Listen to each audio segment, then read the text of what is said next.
Good evening students. देखो, आज जो टॉपिक अभी हम लोग डिस्कस करने वाले हैं उस टॉपिक का नाम है क्या? E filing of returns. देखो, ई फाइलिंग ऑफ रिटर्न्स को समझने से पहले अगर हम बात करें तो हम लोगों ने क्या क्या पढ़ा। अगर from the beginning of the taxation की बात करो ना, यानी टैक्सेशन के स्टार्टिंग से, तो आपने देखा क्या कि एक इंडिविजुअल, हम सिंपल इंडिविजुअल की बात करते हैं, तो एक इंडिविजुअल कहाँ कहाँ से इनकम को जनरेट करता है। तो आपने देखा क्या कि एक इंडिविजुअल अपने इनकम को जनरेट करता है सैलरी से। तो हमने कहा कि ये income under the head salary है। दूसरा हमने देखा कि वो इनकम कहाँ से जनरेट करता है, तो हाउस प्रॉपर्टी से। तो हमने कहा क्या कि ये income under the head house property है। बहुत सारे लोग ऐसे होते हैं जो कि व्यापार करते हैं, बिजनेस करते हैं और प्रोफेशनल एक्टिविटी को परफॉर्म करते हैं। तो हमने कहा क्या कि ये income and gain which is earned on the head क्या? Business and profession. चौथा हमने देखा कि बहुत से लोग अपने कैपिटल असेट्स को क्या कर रहे हैं? बेच रहे हैं, सोल्ड आउट कर रहे हैं और उससे इनकम जनरेट कर रहे हैं। तो हमने कहा क्या कि ये कौन सा हेड में आ गया? Income under the head capital gain. और इन सब के अलावा भी बहुत सारे लोग ऐसे थे जो कि इनकम जनरेट कर रहे थे by the way of bank interest, by the way of gambling, by the way of horse race और बहुत सारी एक्टिविटीज। तो हमने क्या कहा कि उनके द्वारा जो इनकम अर्न किया गया दैट इज कंसिडर्ड क्या? Income earn under the head other sources. हमने बोला क्या कि जब ये सारे इनकम एक साथ क्लब्ड होते हैं, यानी जब ये सारे इनकम एक साथ जोड़ दिए जाते हैं, तो ये क्या बन जाता है? Sum total of the all the income is considered as a क्या? Gross total income. यही क्या बन जाता है? Gross total income. इस ग्रॉस टोटल इनकम पर हमें क्या मिलता है? डिडक्शन मिलता है। और वो डिडक्शन कहां पर मिलता है हमें? तो deduction under section 80C to कहाँ मिलता है?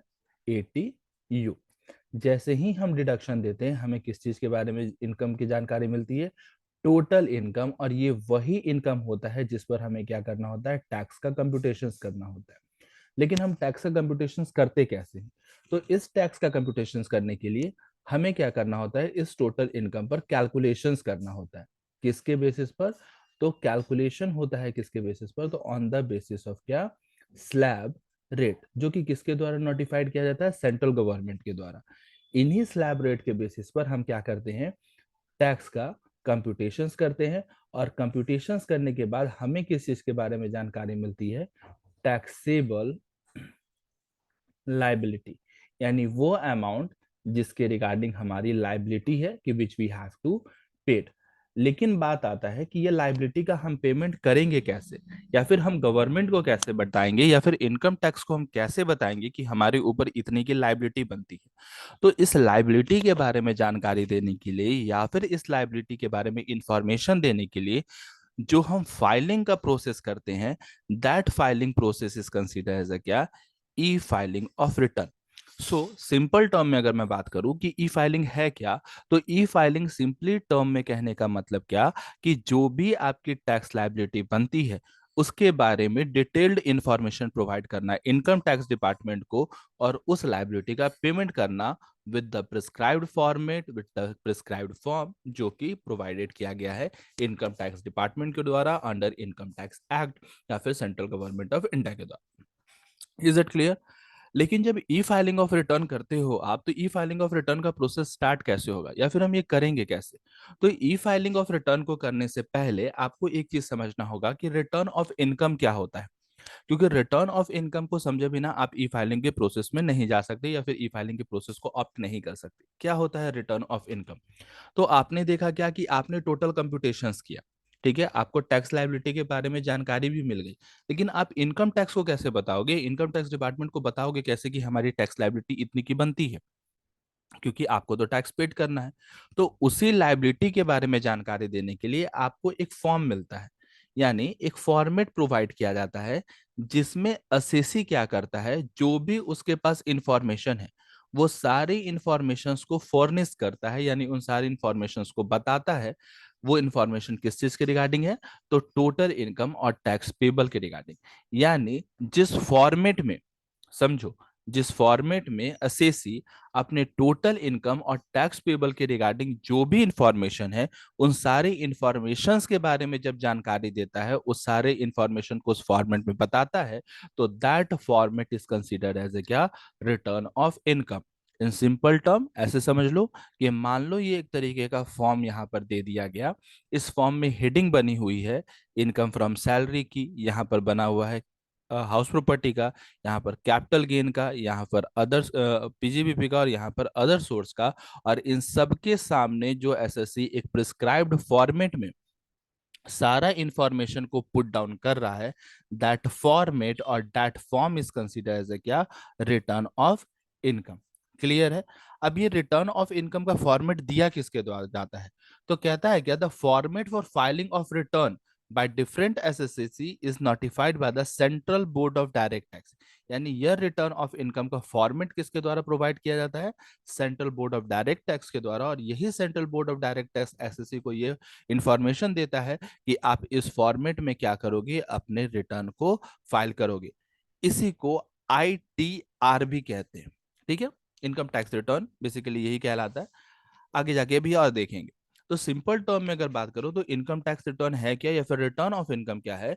तो it is a return of income under which declaration is given in the prescribed format to the consultant tax authority. देखो सिंपल से लाइन में क्या कहा कि एक ऐसा फॉर्म है, एक ऐसा फॉर्मेट है जहां पर डिक्लेरेशन दिया जाता है। डिक्लेरेशन किसके रिगार्डिंग दोगे? तो declaration regarding the income which is to be earned by the SSC during the previous year. किस में दोगे? तो एक प्रिस्क्राइब्ड फॉर्मेट में। अब ये प्रिस्क्राइब्ड फॉर्मेट क्या होगा? तो वो फॉर्मेट जो कि किसके द्वारा नोटिफाइड है? Central board of direct tax के द्वारा। और यह central board of direct tax के द्वारा जो प्रिस्क्राइब्ड फॉर्मेट है उसमें एसएससी डिक्लेरेशन देगा रिगार्डिंग देयर इनकम्स। किसको? तो कंसल्टेंट टैक्स अथॉरिटी को। तो ये जो फॉर्म यहां पर निकल कर आएगा that is consider as a क्या, return of income. Is it clear to everyone? तो रिटर्न ऑफ इनकम अगर आपसे कोई पूछता है कि रिटर्न ऑफ इनकम होता क्या है, तो रिटर्न ऑफ इनकम कुछ भी नहीं, बस एक तरीका का फॉर्मेट है जिसके तहत एसएससी को अपने सारे इंफॉर्मेशंस को देना पड़ता है। किसके रिगार्डिंग? तो रिगार्डिंग द टोटल इनकम और टैक्स पेबल जो कि एसएससी ने प्रीवियस ईयर में अर्न किया था, और उसकी लाइबिलिटी बनती है टैक्स पेड करने की कहां पर? असेसमेंट ईयर में। क्या ये सेम होता है हर एक एसएससी के लिए? नहीं, ये हर एक एसएससी के लिए सेम नहीं होता है। डिफरेंट डिफरेंट एसएससी के लिए डिफरेंट डिफरेंट तरीका का फॉर्म बनता है और वो उसके अकॉर्डिंग इन इंफॉर्मेशन को पुट डाउन करते हैं। Is it clear to everyone? जब बात आती है कि ठीक है, फॉर्म में हम फाइल करेंगे, लेकिन ये फॉर्म मिलेगा कहाँ से और कैसे हम यहाँ पर काम करेंगे? तो देखो कहता है कि जब आप फॉर्म की बात करते हो तो इनकम टैक्स डिपार्टमेंट ने ये सारे फॉर्म को अपने साइट पर अवेलेबल करवा रखा है, जो कि उन्होंने अभी न्यूली में एक साइट लॉन्च किया है 7 जून 2021 को, जो कि किस नाम से है? न्यू ई फाइलिंग पोर्टल के नाम से। और ये आपको कहाँ मिल जाएगा? तो www.incometax.gov.in। जैसे आप देख रहे होगे कि यहाँ पर जैसे ही मेरा कर्सर जा रहा होगा, यहाँ पर एक नीचे ए देखो, बगल में यहाँ पर आपको HTTP करके यहाँ पर ओपन हो रहा होगा। जैसे ही मैं इस पर क्लिक करूंगा मैं डायरेक्टली लिंक्ड कहाँ चला जाऊंगा? तो मैं वो उस इनकम टैक्स के फाइल पर ओपन चला जाऊंगा, उस ई पोर्टल पर चला जाऊंगा जहां पर मुझे फॉर्म मिलेंगे। अब फॉर्म कौन कौन सा मिलेगा? तो देखो वहां पर बहुत सारे फॉर्म है। जैसे कौन कौन सा फॉर्म होगा? ITR 1 होगा, ITR 4 होगा, ITR 2 होगा, ITR 3, 5, 6 और 7। अब ये ITR 1, 4, 2, 3, 5, 6, 7 हम इसमें कौन सा रिटर्न फाइल करेंगे? तो अगर हम एज एन इंडिविजुअल की बात करें और नॉर्मल कोर्सेज की बात करें, तो मेनली हम किस फॉर्म का यूज करते हैं? ITR 1 और ITR 4 का यूज करते हैं। अगर हमारे पास एग्रीकल्चर इनकम के रिगार्डिंग इंफॉर्मेशन होता है तो हम ITR 2 का भी यूज करते हैं।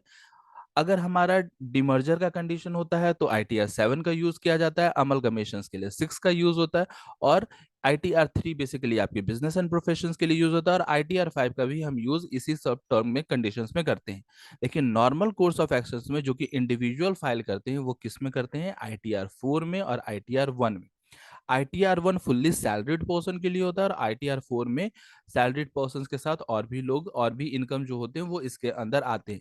इसी को ITR 4S के नाम से भी जाना जाता है। ठीक है, इसको ITR 4S यानी ITR 4 सरास के नाम से भी जानते हैं। लेकिन बात आता है कि आईटीआर को हम फिल किस तरीके से करते हैं? तो ये दो मोड में फिल होता है।